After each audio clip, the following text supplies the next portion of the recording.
Assalamualaikum warahmatullahi wabarakatuh. Bismillahirrahmanirrahim. Tabarakalladzi nazzala al-furqana ala 'abdihi liyakuna lil 'alamin nadhira.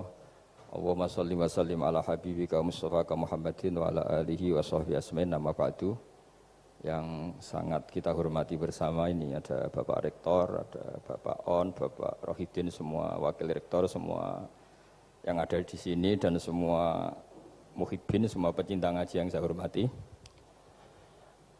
Meneruskan ngaji yang sempat tertunda sudah beberapa kali. Saya memang termasuk orang yang sangat menekuni ilmu seperti yang dikatakan Pak Fathul Wahid lagi. Dikatakan lagi berkali-kali bahwa memang penelitian itu saya berkali-kali bilang tidak harus orang-orang pinter banget sebetulnya, karena perangkat yang disediakan Allah ini juga menyediakan untuk orang-orang bodoh. Dan itu hikmah terbesar dari Islam. Jadi Islam ini bisa difahami orang pinter juga oleh orang-orang yang enggak pinter.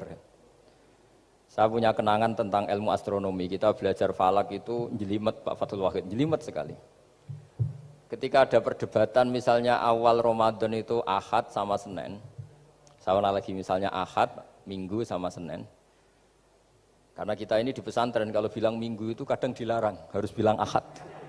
Apalagi kiainya Pak Fathul Wahid di Kudus, Kiai Turehan itu fanatik, itu enggak boleh orang bilang Minggu, harus bilang Ahad. Yang lucu itu ada seorang kiai yang sangat fanatik terhadap Islam, itu enggak mau kalendernya ditulis kenaikan wafat Isa Al-Masih. Karena keyakinan umat Islam bukan Isa yang wafat tapi Sibeh Isa. Itu di kalender Kudus kan wafatnya dalam kurung Sibeh Isa.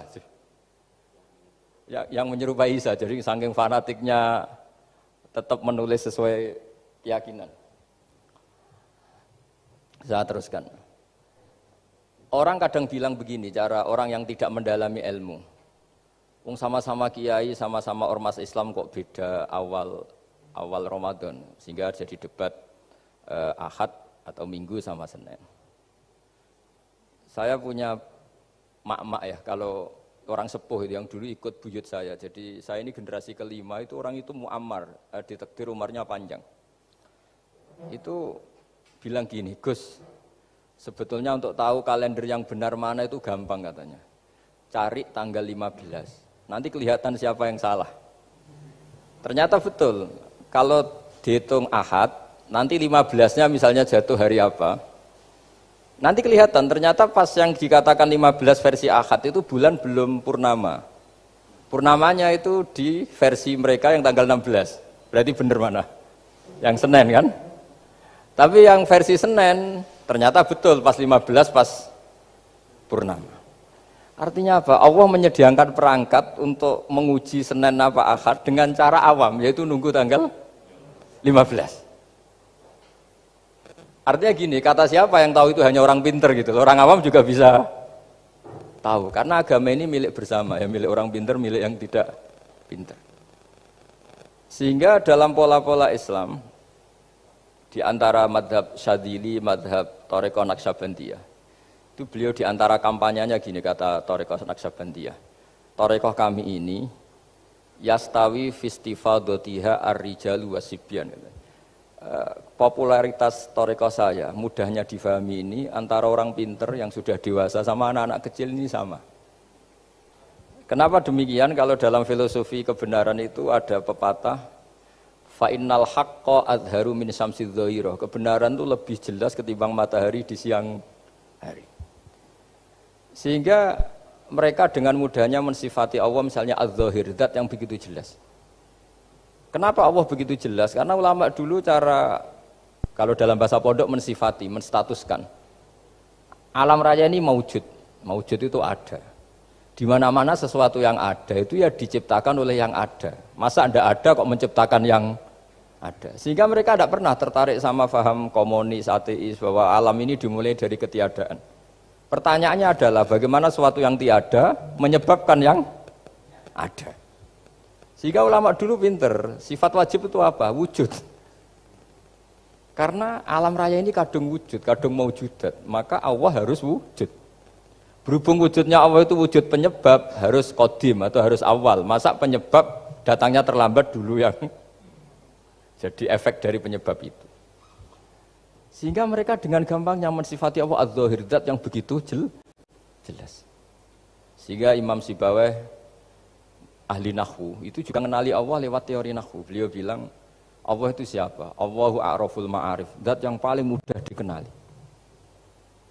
Nah sehingga tadi seperti yang dikatakan Pak Rektor, sebetulnya perangkat ilmu seperti tadi menemukan bulan itu diantaranya ditemukan kalau bulan tuh nggak rata itu ya lewat teori gambar karena sekian jarak punya akibat sekian, punya misalnya kita melihat gunung kelihatannya indah padahal di situ ya ada lubangnya, ada pohon yang tertebang, ada pemandangan yang nggak indah, tapi gara-gara dilihat dari jauh semuanya indah.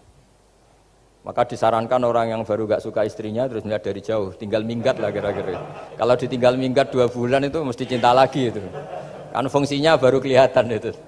Tapi kalau dekat terus tuh mesti sama neknya lah kira-kira gitu, sama mangkelnya.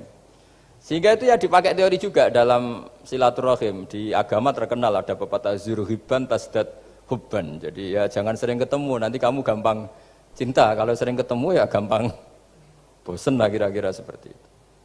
Nah, kemudian teori-teori awam ini dikembangkan.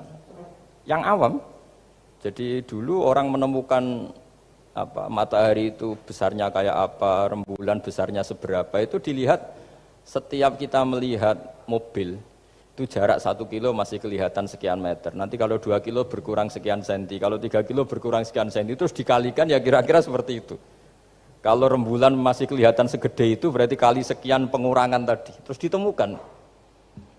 Makanya kita Pak Fathul Wahid yang di pesantren, yang memang serius ngaji, itu di situ ada ilmu falak, itu ditemukan sebelum ada teknologi. Jadi kita tahu gerhana itu lamanya berapa, terus yang kena gerhana sisi mana, terus itu dihitung. Karena dari dulu sains, ilmu itu di atas teknologi. Jadi kalau keyakinan kita di pesantren, teknologi itu hanya menyumbang nggak sampai 30%.